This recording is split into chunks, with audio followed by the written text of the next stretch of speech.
There's four basic operations in algebra: addition, subtraction, multiplication, and division, and we want to be able to do any of those four with positive and negative numbers. We're going to start here with addition of positive and negative numbers.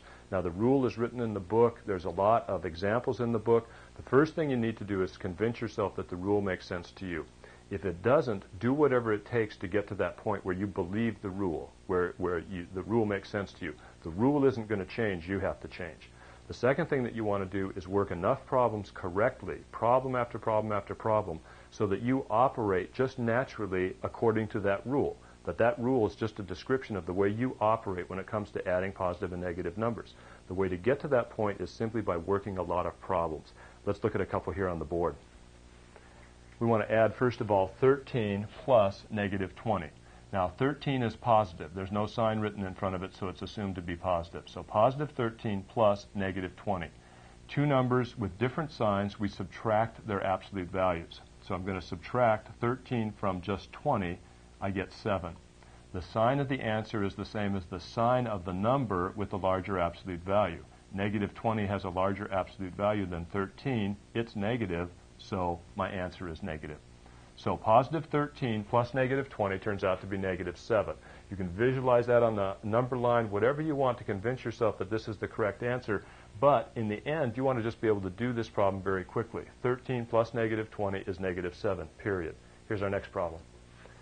Negative 6 plus 3. Again, we're adding two numbers with different signs. This is a negative 6 and a positive 3. There's no sign in front of the 3, so it's assumed to be positive. That's an addition sign. I subtract the smaller absolute value from the larger. I get just 3. The number with larger absolute value is negative, so my answer is negative. So in that case, negative 6 plus negative 3 comes out to be negative 3, applying the rule again just as I did in the first problem. The next problem has two negative numbers. I want to add negative 6 and negative 6.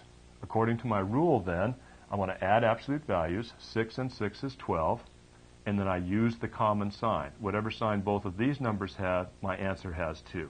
So the answer is negative 12. Negative 6 plus negative 6 comes out to be negative 12. Now, if you're used to using that expression, two negatives make a positive, you're going to see right away here that it doesn't make sense.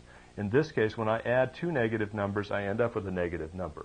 So the best thing for you to do is simply memorize the rules the way they're written and be able to apply them correctly each and every time, and stay away from little sayings that you may have heard before you got into algebra. Let's look at a problem now that's a little more complicated than the first two, or 3. Here we have 5 plus negative 6 plus negative 7. You don't have to worry about it because we can only add two numbers at a time. So if I see three numbers added together right here, I'll just take them two at a time. 5 plus negative 6. Two numbers with different signs. I subtract absolute values and get 1. I use the sign in front of the 1 with the larger absolute value. To that, I want to add negative 7. Now, negative 1 plus negative 7, they have the same sign, so I add absolute values and get 8, and then I use the common sign, negative.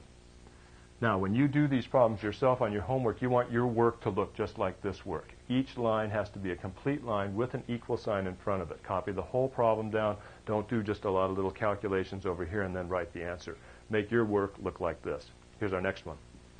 Negative 9 plus 2 in parentheses plus, in brackets this, plus negative 4.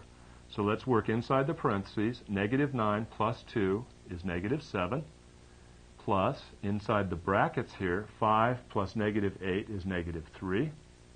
And I'll just go to parentheses since I just have one level. I use brackets here because there was parentheses here, so to distinguish between them, I use brackets. I don't need to do that since I just want to enclose negative 3 with some grouping symbols.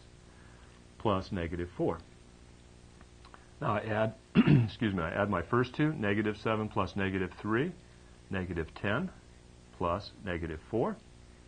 Negative 10 plus negative 4, negative 14. Applying my rule for adding positive and negative numbers consistently every time. Now, you want to work a lot of problems so you get to that point where you operate according to that rule. That is, that rule is a description of the way you operate. Along the way, you're going to make some mistakes. It's okay to make mistakes. Just be sure that you're checking your answers. When you find you've made a mistake, go back and check and see where it came from. But don't feel bad if you make mistakes. You are supposed to make mistakes in the process of learning algebra.